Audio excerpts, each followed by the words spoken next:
Welcome, everyone. I'm here with Anya Gwynne, and we're going to talk a little bit about pride. So, Anya, can you tell us a little bit about yourself as we start out in our interview? Sure. So my name is Anya. My pronouns are they, them. I identify as a queer, non-binary human, mostly. And I've lived in Nogojiwanong for pretty much most of my life. I've tried to escape, but the ley lines have pulled me back. Um, and yeah, I've been involved in community organizing and education, specifically around inclusion and better services for 2S LGBTQIA folks.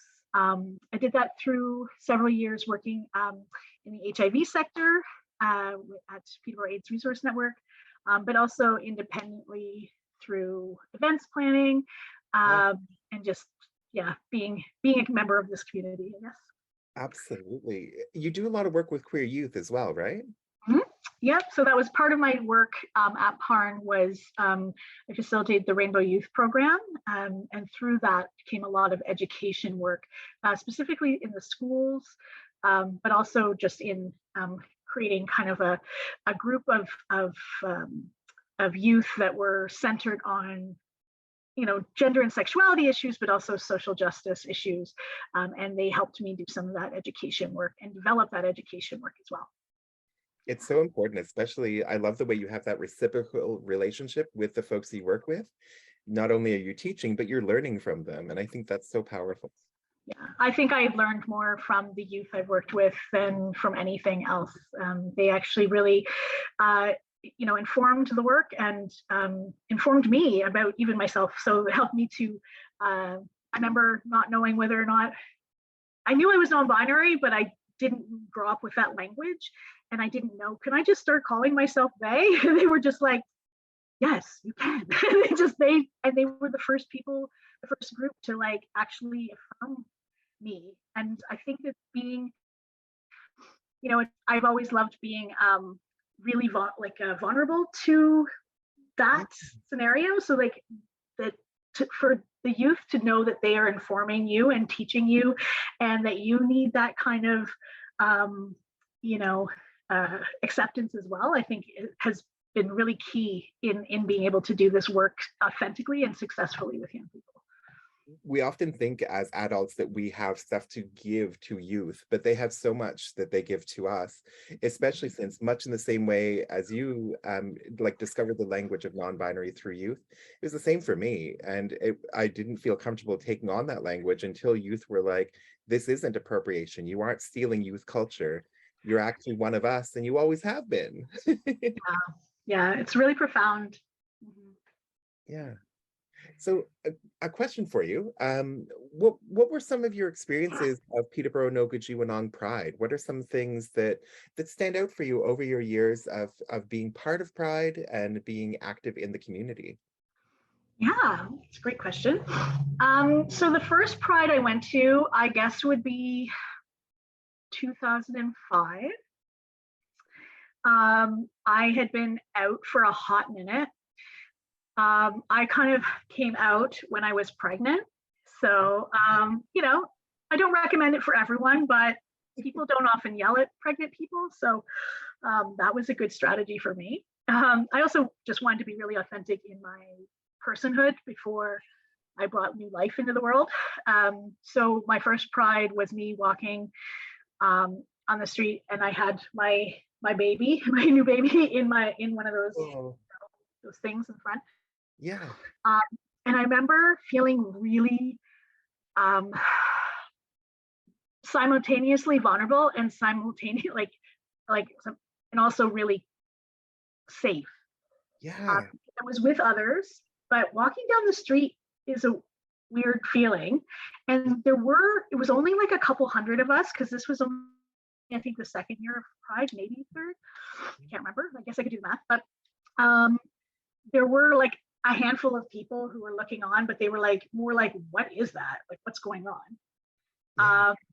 I actually have pictures of the puzzled faces of people like sitting on the cafes, like at like hot bellies, like just leaning over, going, "What is that?" So we're marching down the street, and it felt more like a march than a parade.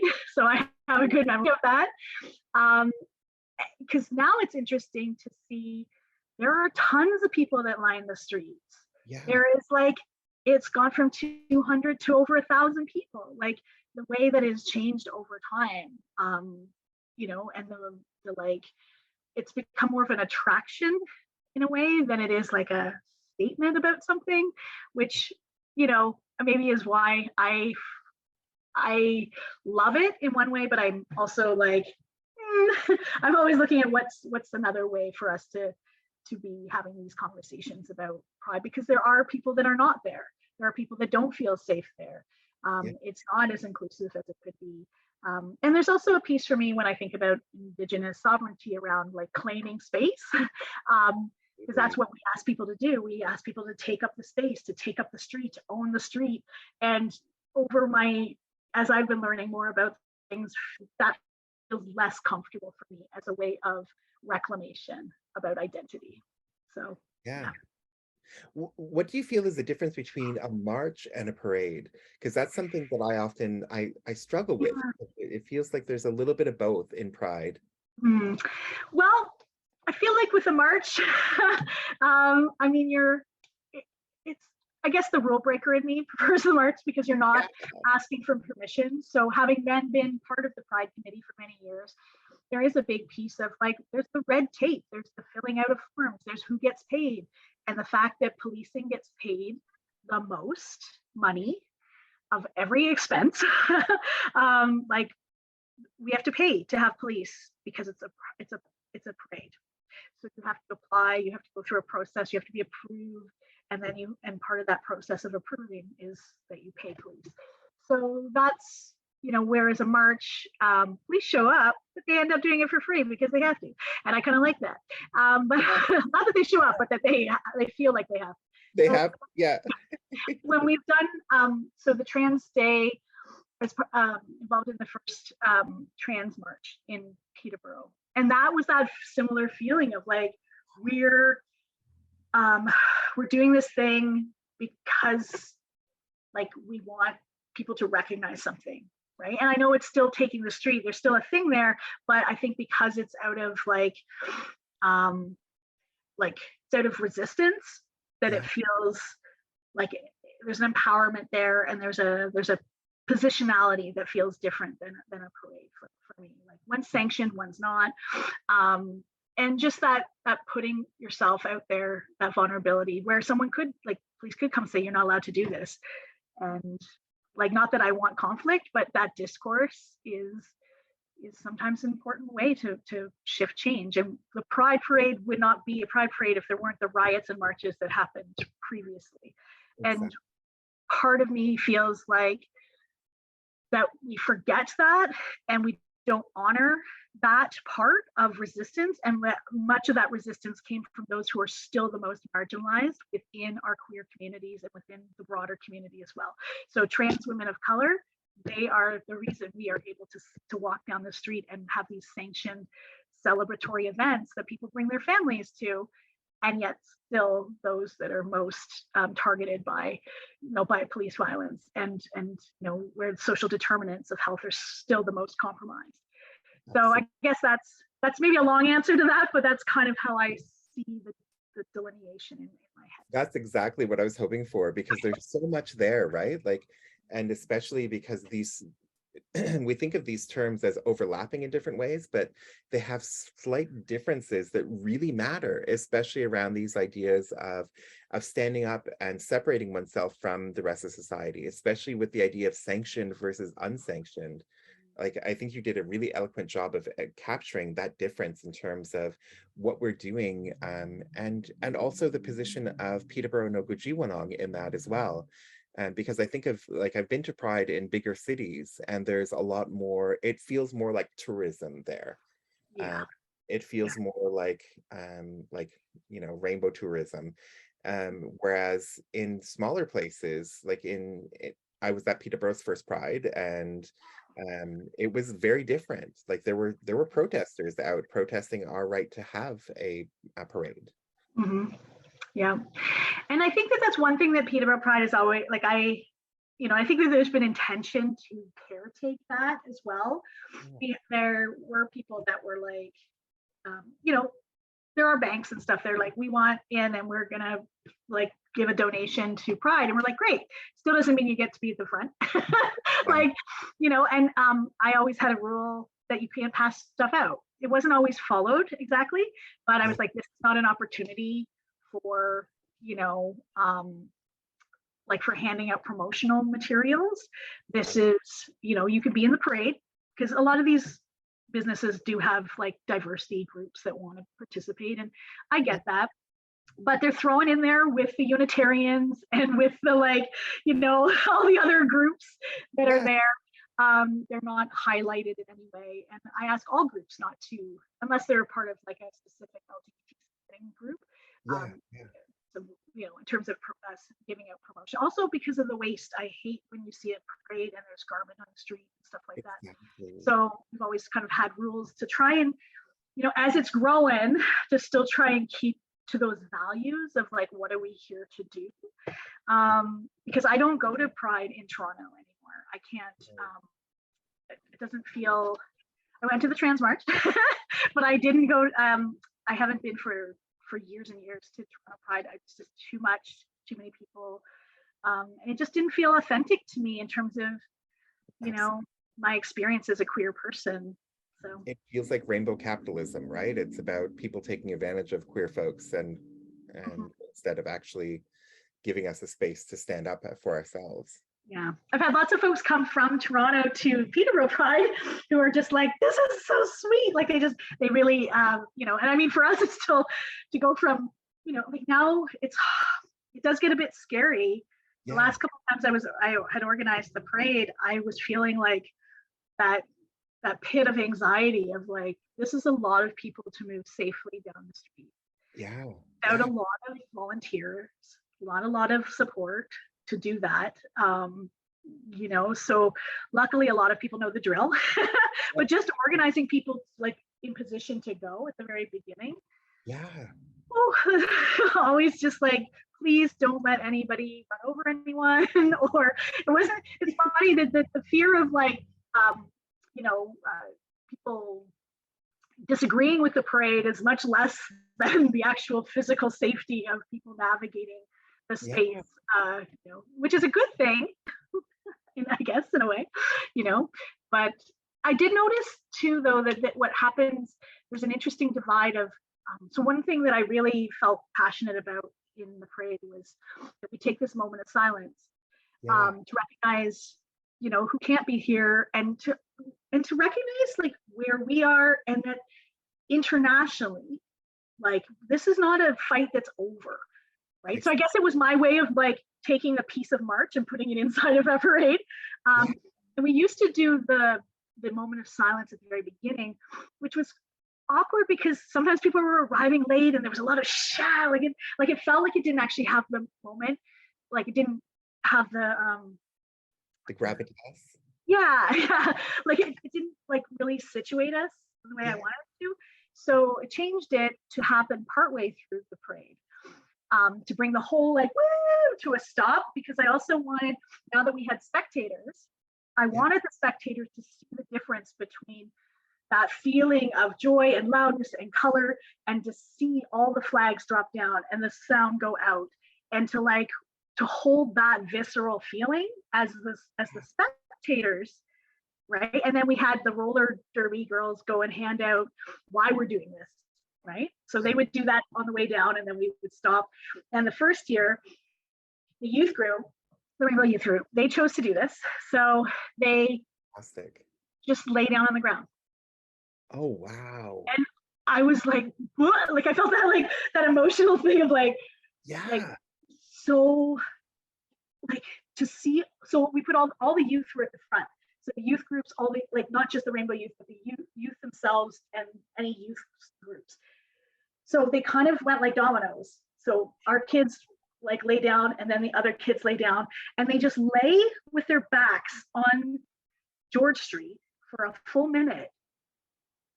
And like the power of that, to think about, the generations forward, to think about like yeah, like, yeah, just like that commitment to something. And they chose to do that. That was their thing, right?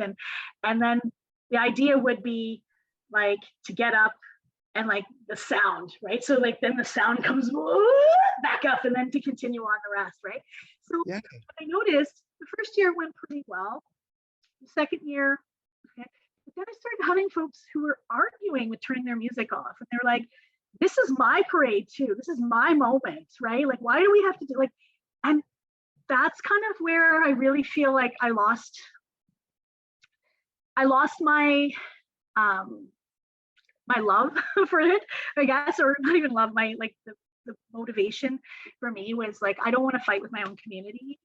And that piece of like hearing people complain because they had to turn their music off during the parade, and it wasn't their experience in other parades and other like it was like, ugh, like you're so in your own privilege and your own reality that you don't recognize like the power of like, Exactly. and why we're doing this is one small moment to recognize those who cannot safely be here and those who have given their lives so that you can play your music loudly and Exactly. your, you know, hot pants and have your rainbows. Like, so for me, it just felt like I was almost arguing with not on my own community, but like the broader community. And I was like, oh, this is how they get us. They divide us. Like once we're divided with our own issues, feeling like, you know, that we don't have to care about other people anymore because we're okay. That's where the bottom goes out of our movement. Like this is where we lose, you know, the fight for inclusion and equity. And you know, anyway, I'm soapboxing now. I won't. But it was just that moment. That was a really profound moment for me. Yeah. Like, wow. Like these. Especially folks complaining about a moment of silence when we've been silenced for so long. It just fascinates me. Yeah, and that intersection of like, you know, so I know that this was a white person who, you know, like one like their intersection of identity placed one part of that identity in marginalization, but the most of their identity was represented and reflected in the privilege that they shared Yeah. with the rest of society, right? And so for them not to be able to like make that leap to know that I have experienced marginalization and therefore want to do all that I can, even in a small moment, to shift that or to open that conversation or to give example. Yeah. Yeah, it just felt really gross. And I think that's a challenge that prides are facing. Pride is a thing is facing, you know, when it comes to like capitalization and the corporatization of pride, and you know, trying to find ways of highlighting, you know, intersectional and, you know, more marginalized identities within that pride framework. Yeah. You know, these become bigger challenges the bigger the pride, bigger the event gets, or the bigger the movement gets, right? And yeah, I mean, it's something that I think for Peterborough Pride too, like recognizing that it wants to keep its grassrootsness, but like, what does that mean? And where does that mean those resources need to be allocated to make more space for more people to have more voice, as opposed to just kind of doing the same thing every year and hoping that that works itself out. You know, like, because that's not how life works. It's not going to work itself out. Absolutely. So where do you feel Pride goes from here? What are our next steps, and what does the future mean for us? That's a really good question. And I think it's one that we need to come together to talk about. So I know that there is like I believe there's some talk about some advisory stuff and like pulling in our community to say, what do you want to see? One of the challenges I think is that people have lots of ideas, but it's about the people putting their bodies in action to do these things. And Pride itself, I know from being on the committee for 10 years, is a very small group with not a lot of like support throughout the year. So it's kind of like, just get, you know, let's get a show together. Like, let's like that mentality of like, we got to do this. And that's also been hard for new people to kind of come into it and find meaningful engagement. So I think there needs to be maybe like a, not maybe, there needs to be a full on, like, do we dismantle? How do we look at this differently? Yeah. Where do, like, where are the resources coming from? How are they um, allocated? Does it need to be, you know, I think Pride needs to become its own organization so that it can hire someone to be doing some of this community building work throughout the year, and that there isn't just like one big Pride event. I think one of the nice things I know that Pride did, and I'd like to see more of, is funding independent projects. Absolutely. So recognizing that Pride can't be all things to all people, and that we are a diverse community, they created kind of a thing where you apply and you get funds to do your own event. It's not through Pride, it's a third-party event, but Pride allocates resources so that people can have their own event, which I think is a good thing, and I'd like to see that developed more, so that we have more events that bring people together in a way that feels authentic for them, and where people can just, like, the whole point is to find your community. Yeah, exactly. Right? And as our community changes, the way that we create community connection, I think, also needs to adapt and change. I know people love a parade. Yeah. I sometimes wonder, is there better ways? Is there another way to take all that money that goes towards a parade and create something that's also brings our broader community in, but actually, because honestly, it's less than an hour. It's like 45 minutes, like, down the street, and it sucks up a lot of resources. I would, I kind of think that the park event afterwards is so lovely and allows for more interactions and engagements and education opportunities. Like, part of me would like to see more development on that end, and to take those resources from the parade and allocate them differently. But I think I'm in the minority because, parades are fun and they're colorful and they're big and brassy, right? I know. We'll see. Well, and there definitely needs to be more throughout the year as well, because I find, like, if we only celebrate our identities once a year, we're missing out on all of these other opportunities to connect, to build community, and to bring new folks, especially newcomers, to Peterborough-Nogojiwanong, to let them know that they've got a community to be part of as well. Yeah, absolutely. I'd definitely love to see more representation, more diversity in the planning, at the planning stage, for sure, and like, be able to partner and tap into organizations that haven't necessarily, I think more groups are starting to see the connection. I know a lot of people like, we don't have any LGBT folks, and now people know, like, we do. If they're not telling us, we should probably do something about that.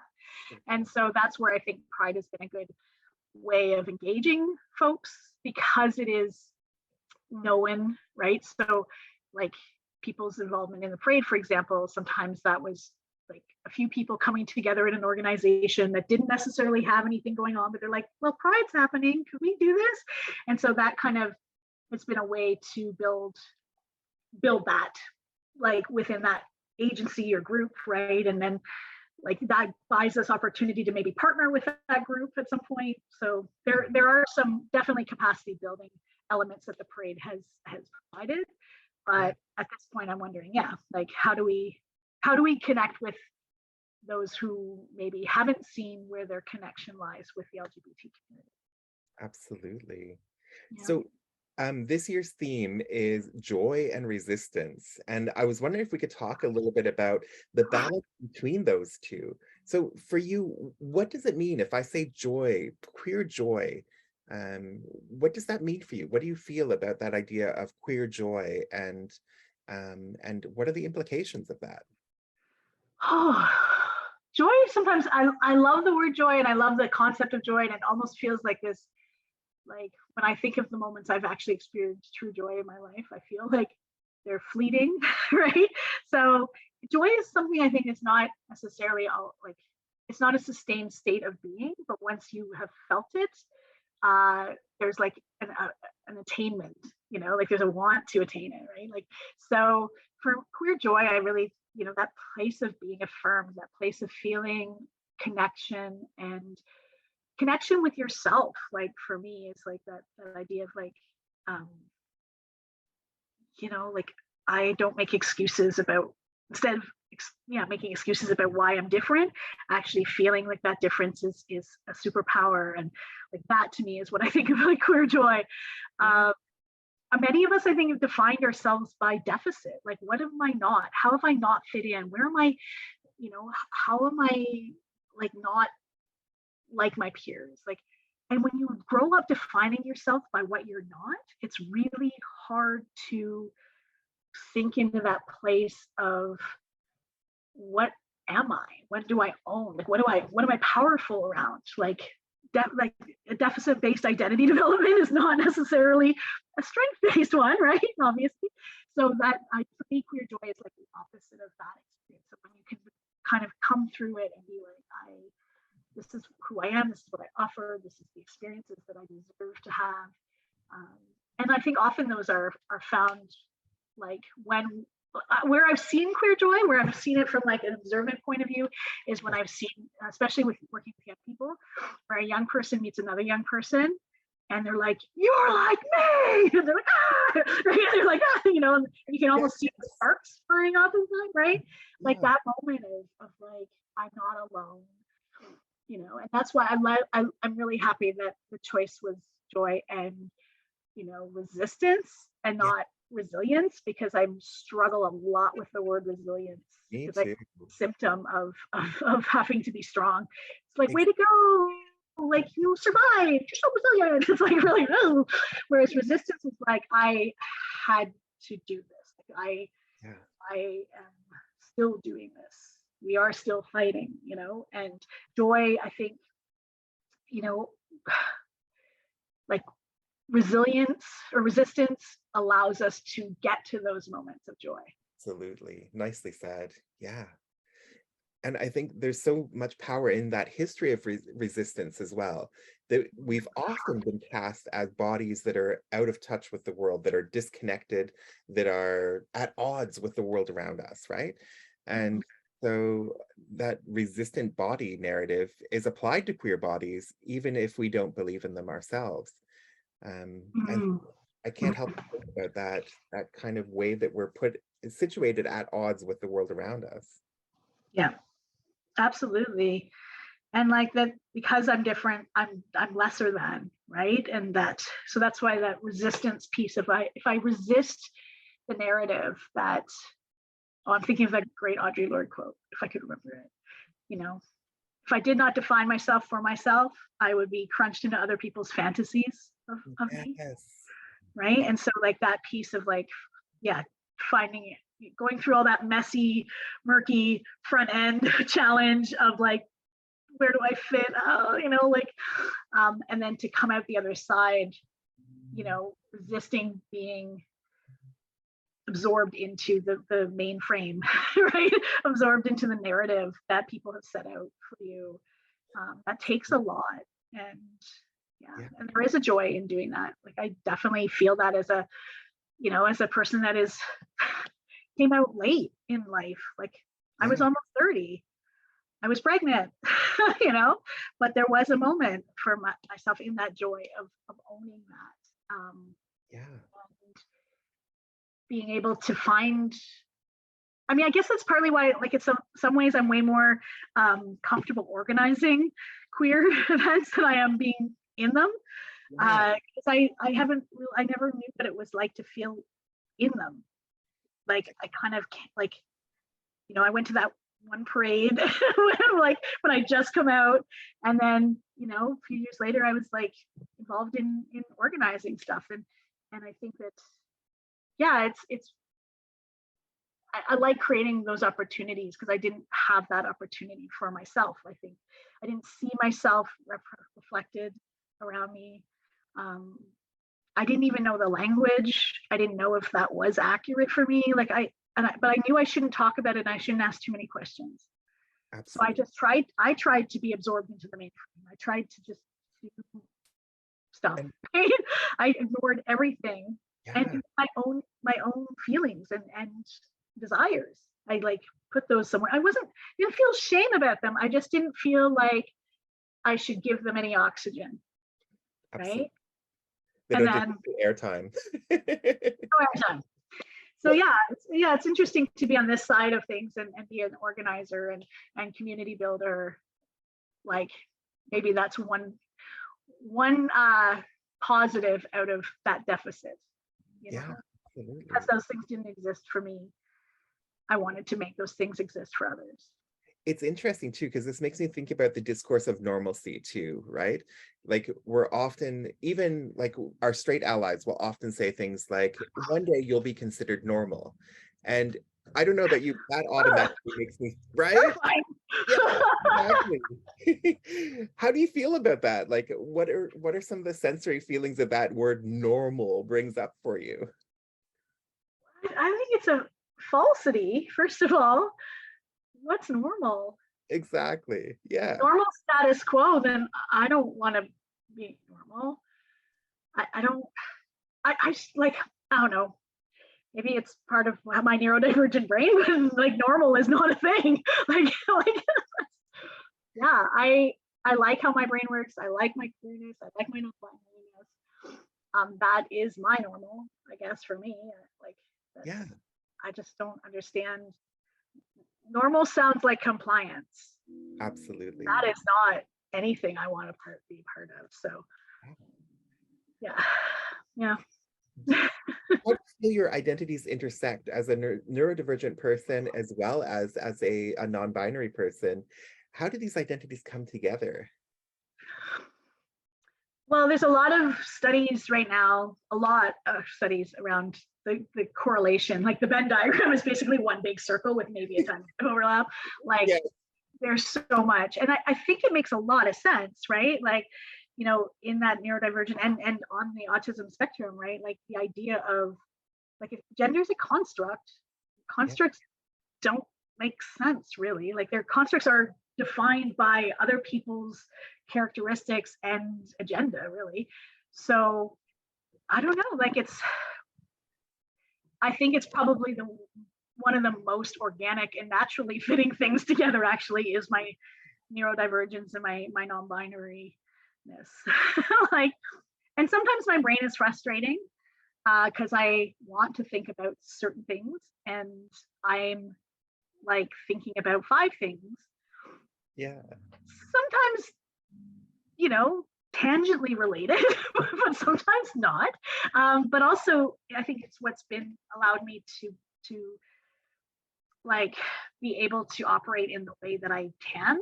Um, so I do feel like it's a bit of a superpower. Like, and I don't know which kind of came is recognizing my non-binary or my neurodivergence, but they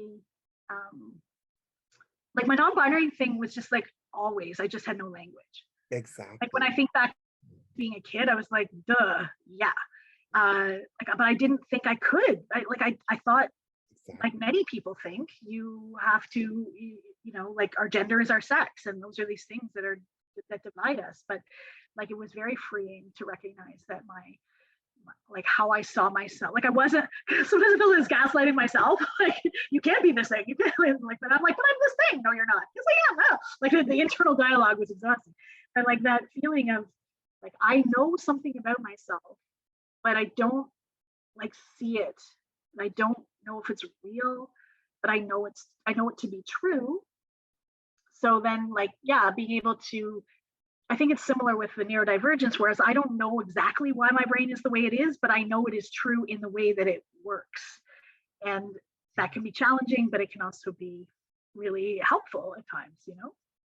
So I think, yeah, the two of them kind of like, they're all kind of mixed up together, but in a good way that seems very organic. Yeah, there's a conversation happening there that's really powerful. Yeah, Mm-hmm. Yeah. absolutely. So, is there anything you want to say as we wrap up? Because you've had so many brilliant insights and so much fabulousness in terms of the ideas and things that you feel, and I've been really appreciating this conversation. Yeah, no, thanks for inviting me to have this conversation. It's nice to think about the positives of pride and about pride in Nogojiwanong in particular. Um, I think when I think of the future of it, I do want to see, I want to see more of that. I want to see more of that integrated. I want to see more voices. I want us to have a relationship with the land in that is, honoring the land that we are on. So I want to be, I love that. Like one of my favorite prides of late is when I went to Curve Lake Pride, and I was really emotional because there was so much. This wasn't this year. Was it last year? And there was so much happening for, Indigenous communities, so much grief happening as well. But yet people came out on their lawns and and were so supportive, and like that felt like a really good pride to be part of, because it was, kind of, I felt good in that space, and I felt welcomed in that space, and that I was invited into that space. And that, I want to see more of that kind of, integration of communities and of, I'm losing my words, but because Yeah, I'm feeling the things, right? But absolutely. yeah, I want to see more connection instead of like these, Visions. visions, and to be able to be organic and authentic and thoughtful about how we do that and how we take place on the space that we're in. I think that that's, yeah, the future of our pride, and of our LGBT community. I think it really rests on being able to do that work together, so that we're building stronger communities within the broader communities as well. Absolutely. Well, I want to thank you for a wonderful discussion and for so many brilliant insights. I think it really matters in terms of the way we go forward and where we move from here, to have these conversations and to think about these bigger issues. So thank you so much for taking the time out to chat with me today. I really appreciate it. I always like chatting with you. So. Thank you. Thank you.